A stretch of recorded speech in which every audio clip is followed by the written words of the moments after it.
Good morning, everyone. It says this Hangout is on the air, and welcome to Lunch with Len. This is the first Lunch with Len of the new year, 2016. It's Thursday, January 7th, and I'm really excited to be back. We're going to go to a slightly different format. Last year, I scheduled Lunch with Len out for the entire year, and this year, I only scheduled it out for a month. We're just going to do a month at a time. Hello, Rick. Good to see you on board. And hey, Rick, were you on the MLSP webinar last night? Let me know in the chat. And also let me know in the chat if you can hear me. I assume you can hear me, but I don't know that.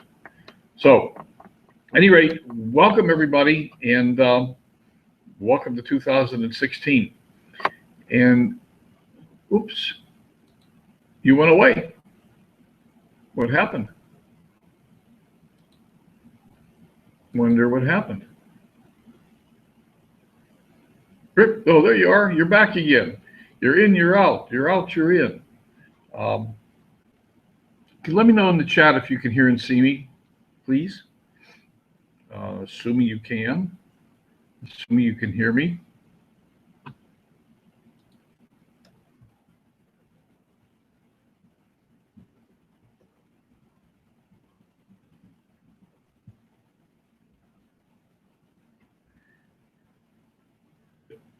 Oh, okay. Well, you obviously can hear me since you just answered the question. Cool.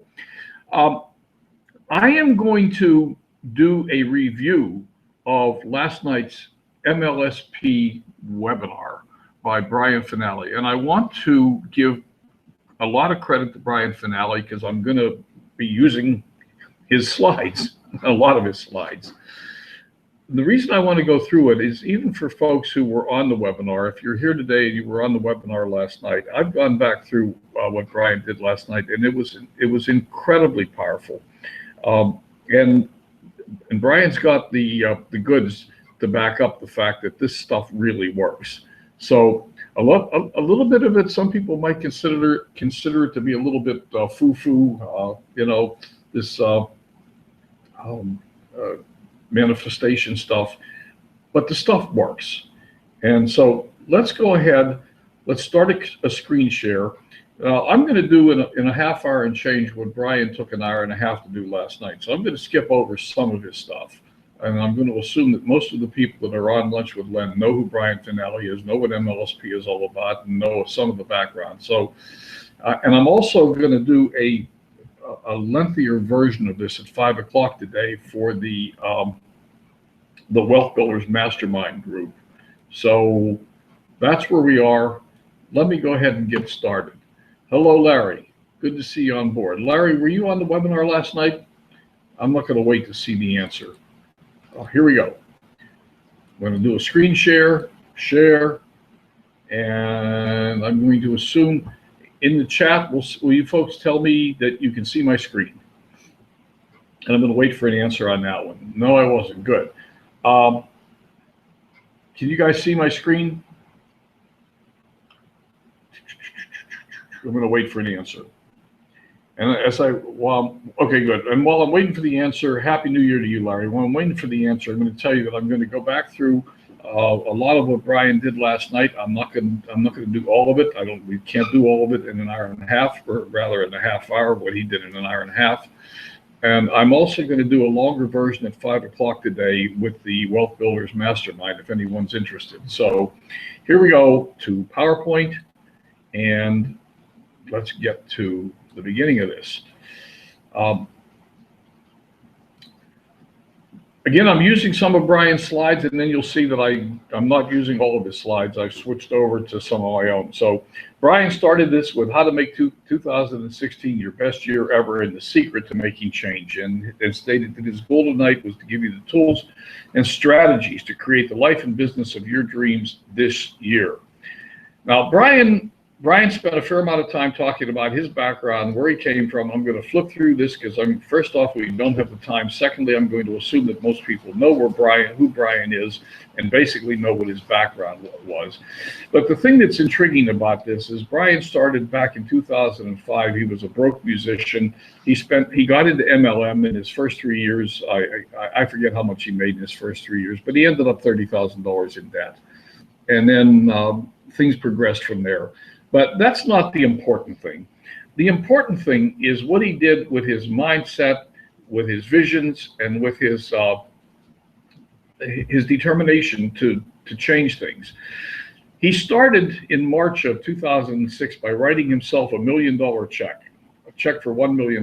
Now, we've all heard this before. Write yourself a check from the universe for $1 million, or for whatever amount you want to write it for, and put a date on it in the future, and work toward being ready to cash it. Now, I've done that a couple of times in my life, and I didn't quite get to the goal, but we're going to talk about that. This is a copy of his check that he still carries around in his crumpled up, it's in his wallet.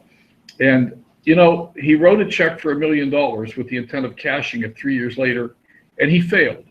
3 years later, he only had $962,000 in his checking account. He could not cash his $1 million check.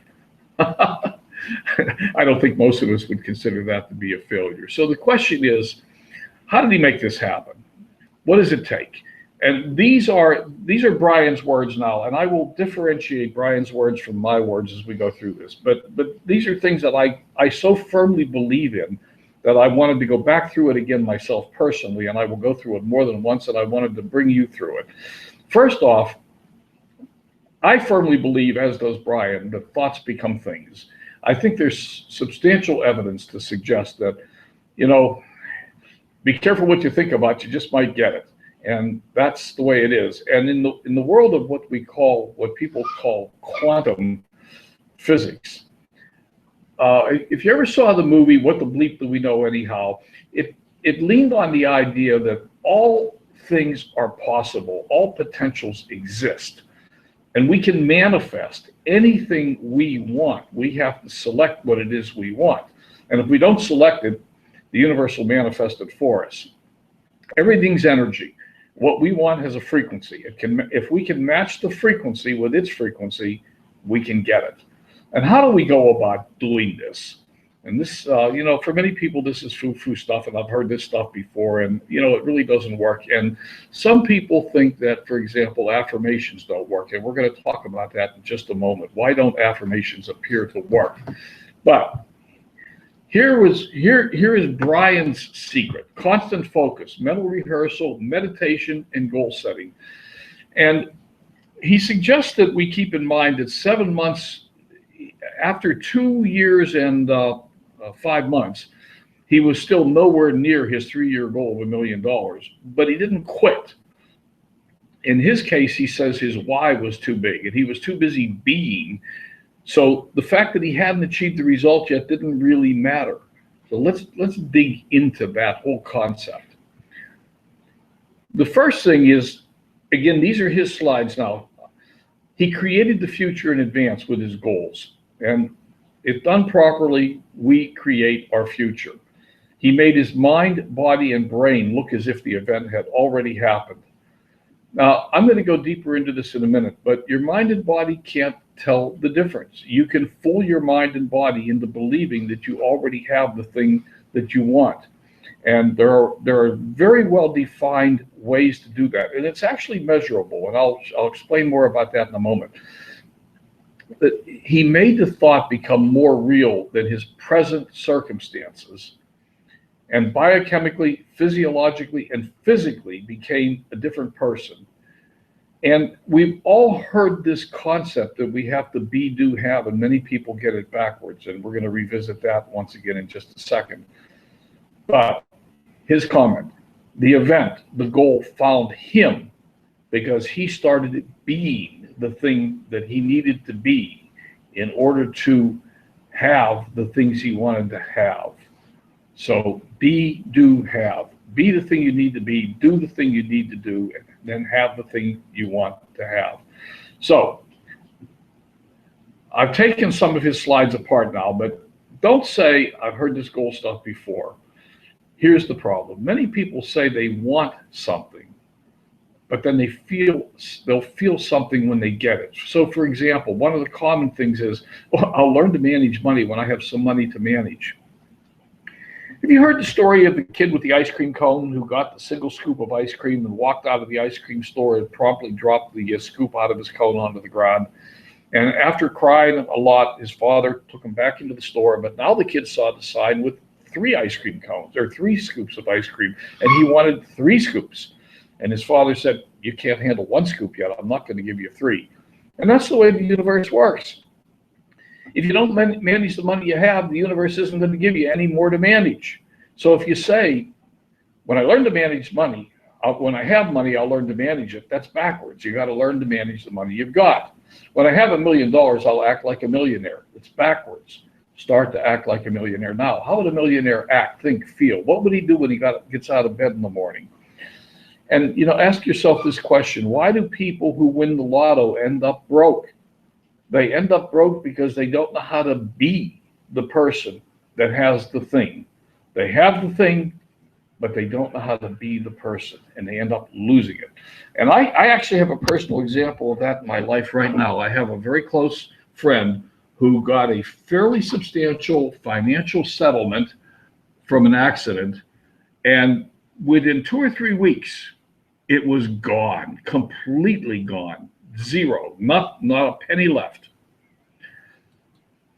So I want to refer you, if you want to learn a lot more and dig deeper into the stuff, to Dr. JoeDispenza. He spent many years researching the mind-body connection.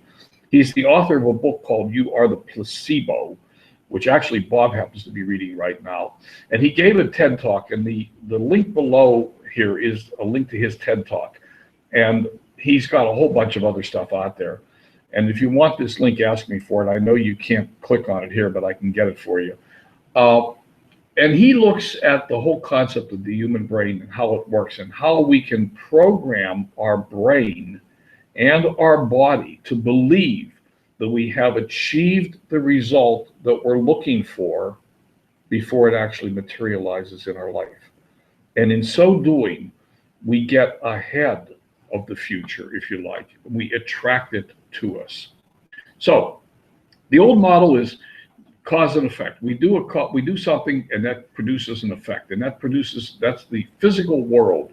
We push on something, it moves. The new model is to cause an effect with our thoughts. Our thoughts have the ability to program the physical world, but you have to get your body and brain ahead of the event. That you must get your body and brain ahead of the event is a Brian statement. It's also a Dr. Joe statement. You've got to become the person now. Be, do, have. And if you get that backwards, it doesn't work. So let's play a game. Here's the game. The game. Step 1, what do you want?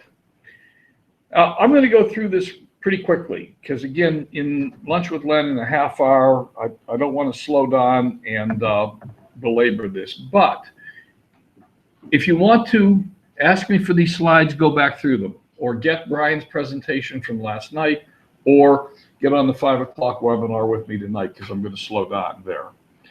But write down a 90-day goal. Well, if you want to, write down a 1-year goal, but this was Brian's suggestion. Write a 90-day goal. So I wrote, for example, I just pick arbitrarily April 15th. I do have the correct year, I think, 2016. And the reason I picked April 15th is because it happens to be my birthday, and I wrote I am a $5,000 per month earner. Now, that's actually not the number that I'm personally writing down on my own personal thing. I'm using that as an example for you. But pick what it is you want 3 months from now, but pick it reasonably. I mean, if you've never earned a penny online, don't write down, I have $1 million in 3 months. It's not a reasonable expectation. Pick a reasonable expectation, something that is reasonably achievable. If you've never made a penny online, maybe it's $1,000 a month, or maybe it's $2,000 a month. I don't know what it is for you. Or I have helped 5 people earn their first $100 online. And you can imagine that, for example, if you're striving to become an L2 in MLSP and you can get 5 people in and help them to get somebody under them, they each make $100. I mean, this is one way you can think of doing it. Or maybe by this date I've released 20 pounds. So pick a goal, write it down, And let me say that again, write it down. It's essential to put these things into writing. Putting it into writing releases some sort of magic. I don't know what it is. I'm not going to pretend to tell you I know, but it works. It helps. In fact, many people have recommended journaling everything, and I've done a lot of that, and I think it helps. Step 2 in this game, why do you want it? It's the fuel. So, if your goal is $5,000 a month or $2,000 a month or $10,000 a month or whatever it is, why do you want it? Well, because it's going to help me quit my job and be with my family, or whatever it's going to be. Because I want to travel with my RV and show people a better way to be free. That's basically what I want. I want to start doing more traveling in my RV. I want to get myself freed up from sitting in front of my computer all the time and be on the road more. Maybe you want to lose 20 pounds because you want to have energy to play with your 3-year-old or your grandchild. Whatever it is, step 2, write it down. Why do you want the goal that you stated in step 1? Step 3, who must you become in order to reach this goal? How does that person talk, walk, act? What does he or she do every day? How do they think? How do they treat others? What's really important? And I'm going to tell you that I personally have started to do this. I started quite a while ago, started to do this every day, asking myself, if I actually had my goal, what would I do if I got there? If I really had it, it was here in my life. How would I act in the morning? What would I do every day? And I know the answer to that question, and I've been living that life. So I believe, I absolutely 100% unequivocally, absolutely know that I'm going to get my goals. I know I'm going to get them. I may not get them on the exact date that I put out there, but I know they're coming. I know that. And that's another secret to this. If you don't know beyond any shadow of a doubt, you won't get there. And step 4 in the game, how could you get it? So again, these are Brian's words now. Don't get too hung up in the how. If your conscious mind already knew exactly how to get there, you'd already have it. So you may not know exactly how you're going to get it. When Brian wrote his check for $1 million, he had no clue how he was going to get there. He was a broke musician. He hadn't met Norbert yet. He hadn't even conceived MLSP. He didn't know what MLM was, or he barely knew, and he was in debt. So did he know how he was going to get there? No. But get started. So make it a fun game. Create your destiny. Now, here's one of the most powerful keys. Every single day, I'm going to put, these are Brian's words, for at least 10 minutes, preferably longer. He says he likes to do an hour to 2 hours. Flood your body and brain with emotion like gratitude. The emotion you would feel when you achieve your goal. This is the secret. You have to get your emotions involved. That's part of what programs the subconscious mind and your body to achieve these goals. And I put the word body in there. And if you go back and watch the Dr. Joe TED Talk, you'll understand why.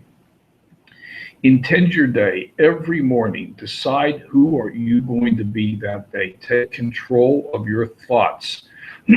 Don't get out of bed and let the day run you. You run the day. And done properly, and if you go watch that TED Talk, it'll give you some more insight into this. Done properly, you actually become a different person.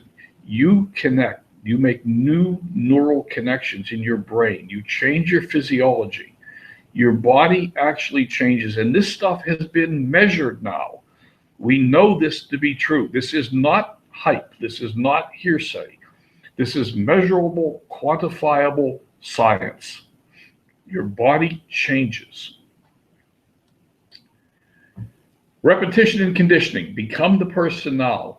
Put an anchor in your pocket, on your keychain, in your wallet, carry it everywhere. Brian's anchor was his check that he wrote to himself. Put sticky notes everywhere to remind yourself of what you're trying to do. When you are not consciously engaged with someone or something, you should be 100% focused on the goal and the feeling you'll have when you get there. The feelings are huge, and they are the secret to programming yourself to get to your goals. Without the feelings, everything is stale, it's stagnant. The feelings are the thing that carries you. Why do most people fail? Simple. These things are all easy to do. They're easy not to do. Most people will not do it consistently. Most people don't truly believe they can achieve the goal. They put it out there and they say, I want it, but they don't really believe that they're ever going to get it. Most people are designing their future from their past. They're letting their past dictate what they believe will happen in their future. And they let their circumstances crush them. Most people are chemically addicted and conditioned to run programs of overwhelm, unworthy, guilt, sadness, not enough. We are programmed from birth to feel these emotions, and we have to wipe them out completely. Our brains have been conditioned to negativity by our past, by our upbringing, and in my humble opinion, this is a bit controversial. Does our DNA still contribute to our programming completely? And I don't really know the answer to that. Brian thinks it does. I'm not so sure. Does the fight or flight mechanism from ancient cavemen still influence us today? It seems like it does. And we don't need it anymore, but it seems to still be there in many of us. Why do most people fail? Because they won't do the things consistently that they need to do. The things are easy to do, and they're easy not to do. So how to change? Be greater than the past and the present circumstances. It's that simple. You got to get rid of the crap. Become conscious. Become aware of the people, the circumstances, the thoughts and behaviors that trigger your negative emotions, and stop them. Write them down. When I see my mother-in-law, she causes me to feel, well, no, don't blame her. Accept responsibility for the feeling. When I see my mother-in-law, I feel. Write it down and take steps to stop it, to reverse it, to change it. I'm going to send you back to Dr. Joe again in his TED Talk. There's some really interesting material in there that I don't have time to cover today. And ask yourself what it's costing you to feel this way. Write it down. What is it costing you to have the negative feelings? Are you still living in a state where you are blaming people from your past for your present, or there are people from your past that you have negative feelings about? You got to get rid of that stuff. You just plain have to get it out of your life. Know that you are not your beliefs, your thoughts, or even your values. You are bigger than that.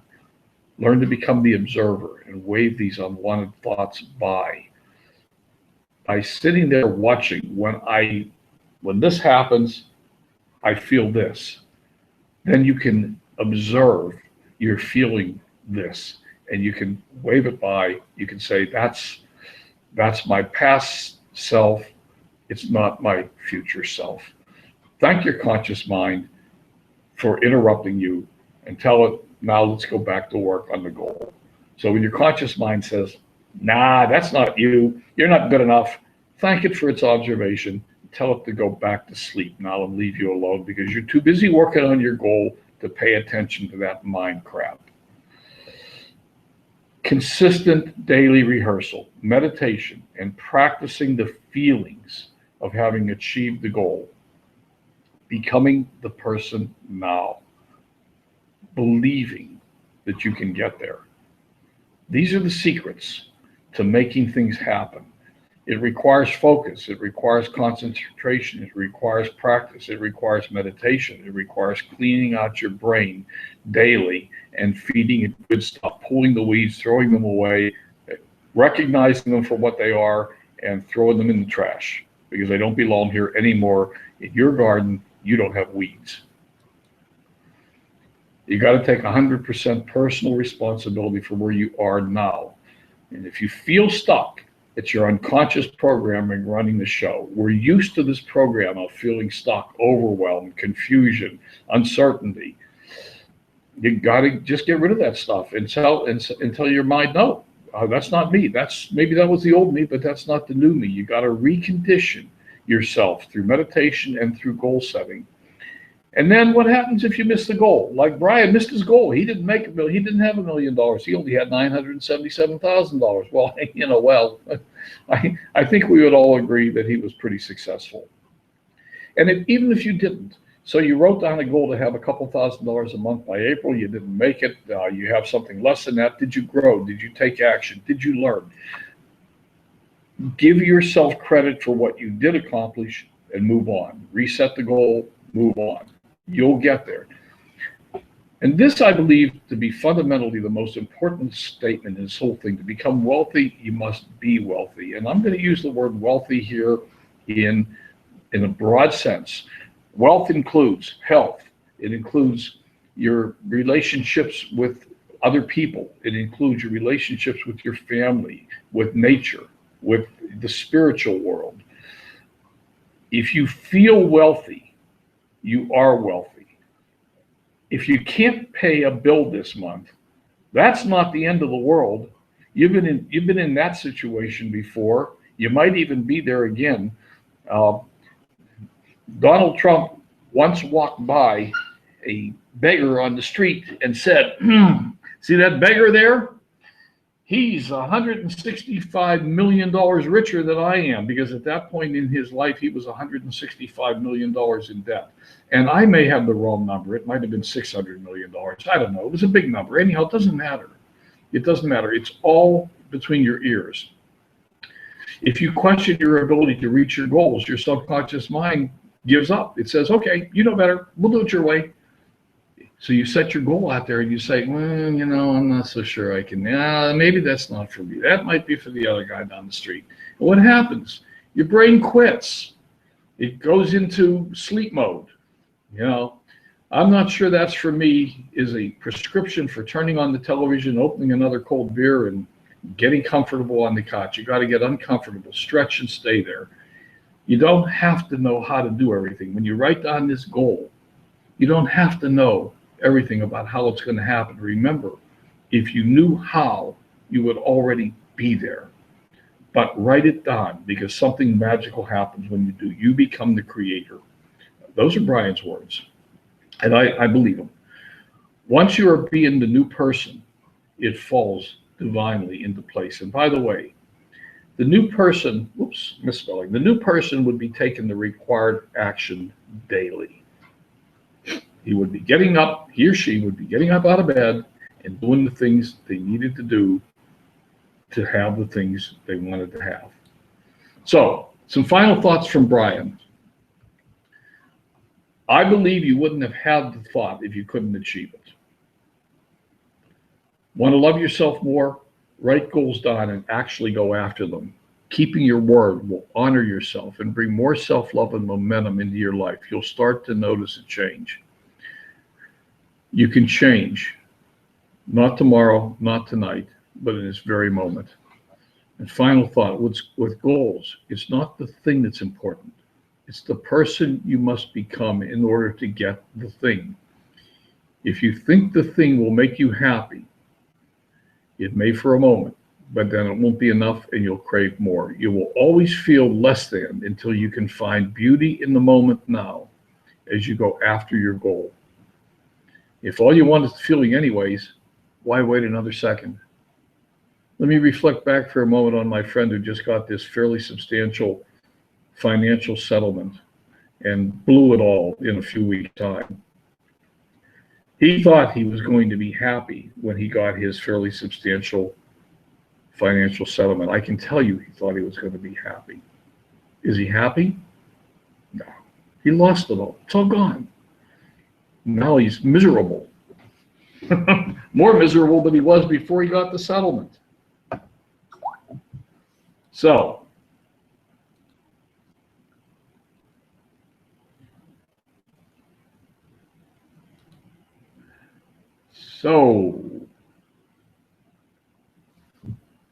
hope you're still seeing my screen. And thank you, Larry. That was the short version of last night's MLSP webinar with a few things thrown in there that weren't on the webinar last night, and a couple things left out that were, because that was the short version.